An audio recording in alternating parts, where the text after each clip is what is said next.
Well, hey folks, how y'all doing? Welcome back to Old Man in the Land of Grills. Yes, we are. We got a new grill. Of course, you're in the Land of Grills. You expect to see new grills in the Land of Grills, folks. So we've got, you're saying that, well, Tom, what is that?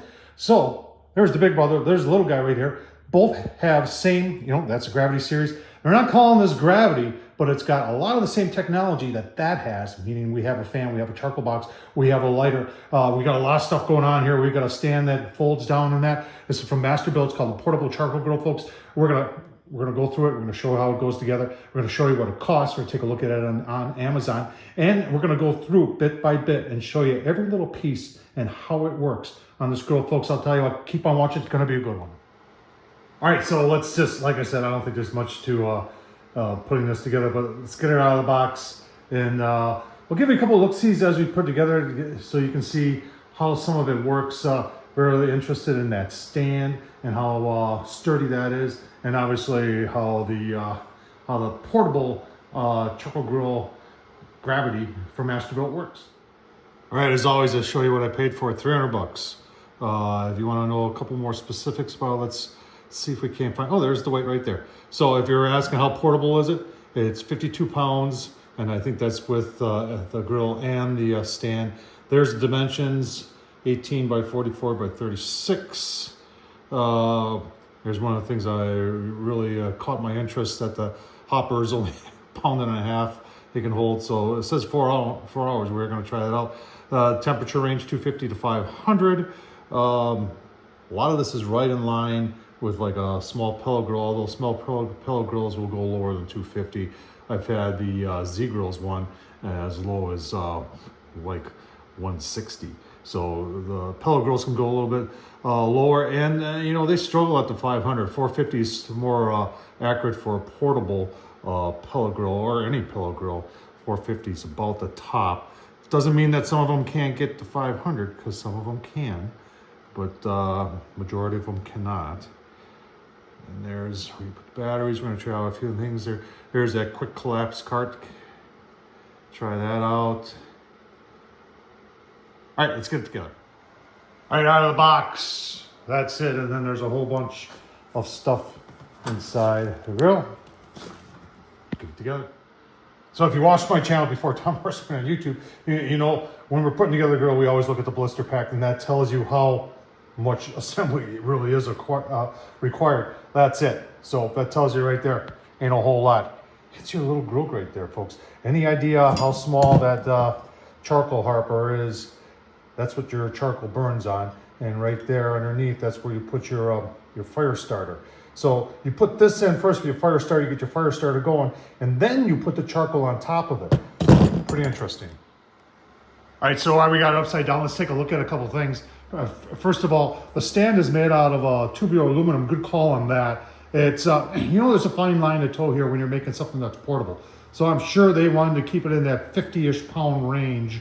If you go over that, then people start questioning the portability of it. So polished aluminum, tubular to keep it rigid. You can see we've got a big spring here that helps in putting it up and taking it down. While we're underneath here, let's take, if you're observant right now and you're wondering what that is, that's the fan. That's the fan that powers this thing, that gives the oomph to make the charcoal go. And then this right here, since we're upside down, that's your grease tray, and it pulls out. There's a handle right there that it pulls out on. Let's keep on going here. All right, still upside down here, but these side shells are plastic. So you're gonna say, well, how's it gonna stop from melting if it's 500 here? Well, first of all, I think the end walls are kind of like a little bit double insulated. Plus they have, you see this is like a separator. They're a non-conductive separator that keeps the heat from going through on this metal bracket and causing this plastic shelf to melt, but time will tell. All right, got her together. It was a solid 45 minutes, folks. Went together, everything was there, everything fit.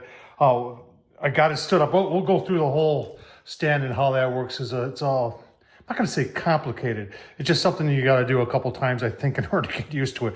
And I'm a little slow sometimes, so it took me a while to go, huh, what? But once I figured it out, I said, oh yeah, okay, I get it. But first thing that strikes everybody is, boy, that thing looks like it's not very tall. And you gotta remember, it's portable. So till a grill grade height, and grill grade height is gonna be right about here. Let's measure it together so you can all see. You can see we're 32 inches. All right, so everybody's gonna ask what's the actual grilling surface dimensions. So your width there is 11, and then your length here is about 17 and a half. Everybody's gonna ask what's this made out of. This is just stamped steel, and it's porcelain coated enamel.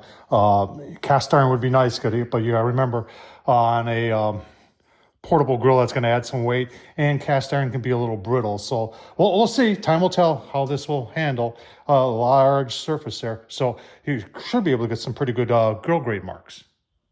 So if you own one of those or one of those, that part down there will look familiar. So that's your heat diffuser that takes it out of the charcoal box, out of the burn box, and distributes your heat throughout. And that just sits in there like that. Oh, come on. Like that. And it's open on both sides. And that's, I don't know, it looks like it may be stainless, but I can't tell. Time will tell. If it starts to rust, we'll know it's not stainless. All right, so they're calling this little piece right here the grease tent. And I'm really not sure. I think this is just to prevent maybe a grease fire from coming back up. I'm not sure, but that goes in there like that. And then this whole thing has pretty good slope on it. So the grease would come down here, to here, to here. And then let's take a look. I showed you before where the grease tray is. It comes out the back. And you see the handle for it right there, and it just pulls out like that. All right, so here's the interesting part. This is where your charcoal goes. That's where your 1.5 pounds of charcoal goes. And then what you've got here is you put your fire starter in there, put this down like that, and then I think you take a match or a torch down there and you start it. Once it's going, then you put your charcoal in here, your 1.5 pounds of charcoal in there. Can you mix a wood chunk or two in there? You know what, we're gonna try it today.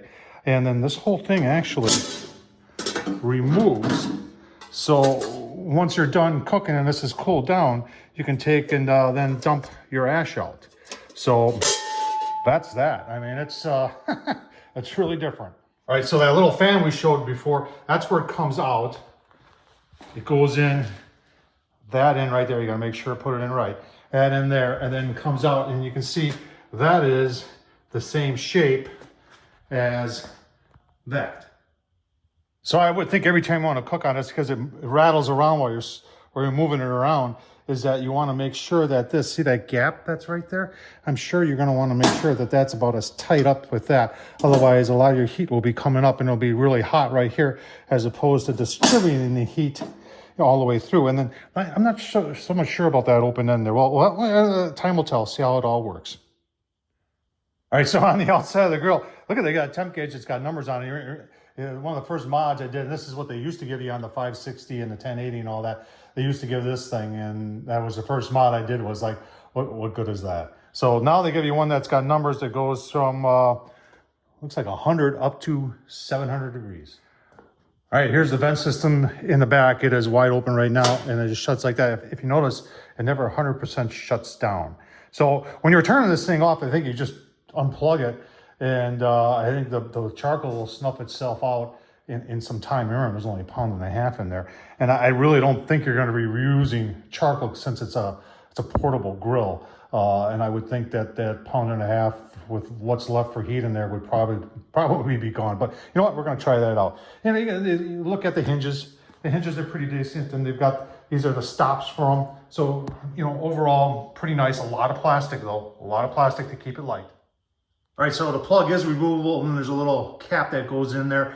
And then you can see right there, you can take that off where that screw is and put 4 double A's there. So you can run it, and it looks like about an 8 to 10 foot cord that you can run it either plugged in or with those. Or you know what, you know, I've got these adapters that we've used on the other ones that fit up to a battery like this, and it has an adapter that goes into that hole, and this will work too.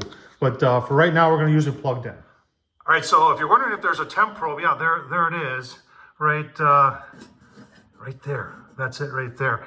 So this must tell that what the temp is, and when we turn this right now, we where are you? Fan goes on, doesn't seem to adjust any, and I have a feeling it's because it's talking to that guy right there. So we'll have to check that out, but it does have a temp probe and no numbers on there to tell you what temp to dial it into, so you'll have to figure that one out.